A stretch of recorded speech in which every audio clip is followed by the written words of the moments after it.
Friends, welcome to the channel. My name is Hako. In this video, we're continuing the How Deep Should You Go series. And today, we're going to be talking about how deep should you go into Hugo Vlad. And obviously, I mean Mindscapes and I mean engines. So, Hugo is not officially out yet. I think we still have 30 minutes left to go. So we need to do a little bit of a trick in order to get into his Mindscapes. Alright, so here we are with main story Hugo. Now, if you're looking to further power up your Hugo after just pulling him, what's the best way to do it? Well, his engine. Hugo's engine is tailor-made for him, surprise, surprise. And he doesn't really make full use of any other engine in the game. He can make use of Ellen's engine, although he can't activate it fully, and his own engine is gonna be the creme de la creme. So if you're looking for the most accessible and best power boost after pulling him, going engine is the smart choice. After that, let's talk Mindscapes. Now, Mindscape 1, Shell of Hatred, this one isn't too crazy. When triggering the Totalize effect in the Dark Abyss reverb state, which is what we always do, you never trigger Totalize without being in this state, the skill's crit rate is increased by an additional 12% and crit damage by 30%. Now, this is what I'd call not a very fun Mindscape. It's a little bit of an increase in numbers, and it's an increase Hugo doesn't really need, especially not if you have the engine. So M1 is alright. Don't get me wrong, it's not wasted stat, but it doesn't affect how he plays.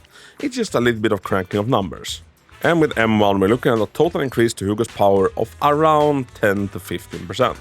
Now, here's a big one. Hugo's absolutely most crazy one, apart from M6, is his M2.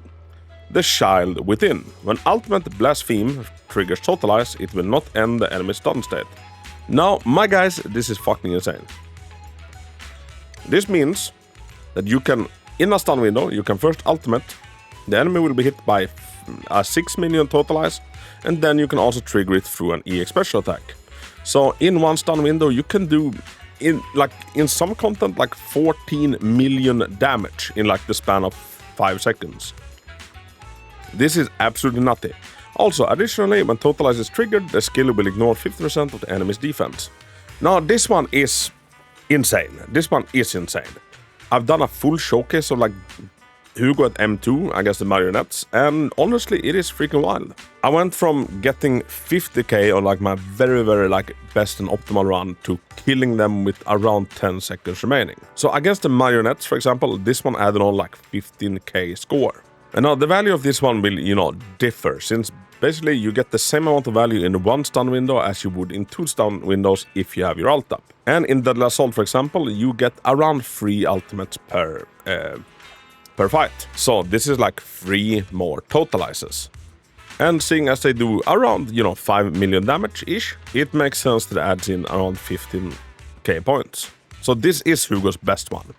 Now, the total value of this one will depend on the content. In some content, it's a 50% increase to Hugo. But overall, against a bunch of different content, if you kind of even it out, it's an increase of around 30 to 35%.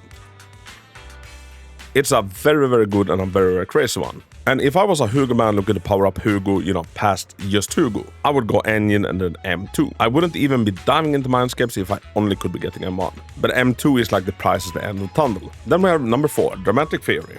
After a short shot hits an enemy, Hugo's attacks against that target will ignore 12% of the target's ice resistance for 15 seconds. Now, this one isn't bad. I just find it a little bit lackluster. It's not bad, but it's not very fun either, and it's about an increase of 10% to Hugo. Now, as for Hugo's M6, it is just as crazy as you'd expect that M6 to be. Now, all shooting attacks will trigger the Dark Abyss reverb state, which is kinda crazy. And whenever any skill triggers a Totalize effect, that damage is further increased by 60%. And it's not done there. The finishing move of EX Special Soul Hunter also triggers the Totalize effect when hitting an enemy that isn't stunned, boosting the damage multiplier of this finishing move by a fixed 1000%. Now we can Totalize enemies that aren't stunned.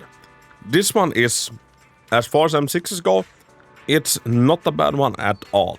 And this one is a total increase of around 60% in Hugo's power, which is in line with other M6s, and this enables more for an on-field Hugo. Normally he's a burst DPS, but with this one he can be fully on-field at basically all times. So that's how deep you should go into Hugo. Base kit, you know, he kind of works fine. Although I would say that you need this engine if you are not sitting on like an old Ellen engine. He can also make use of Mark Auto Desire or Cannon Rotor, but he feels a lot more potent with his engine or Ellen's engine. Past that, M2 is his big power spike. So yeah, everybody, let me know down in the comments, how deep are you going into Hugo? And thank you so much for watching the video. If you enjoy Zenless hair content, consider subscribing to the channel. I put it out basically every day. And I'm sorry that this video didn't go out sooner. My entire city had like a power outage for basically the entirety of yesterday, so everything got a little bit, you know, pushed ahead. And if you're interested in like more how to learn how to play Hugo, I have full Hugo guides on the channel, and they're gonna be pinned down in the description, so feel free to check those out. As well as showcases of Hugo at M0 and at M2. But yeah, everybody, thanks so much for watching. Until next time, Hako out.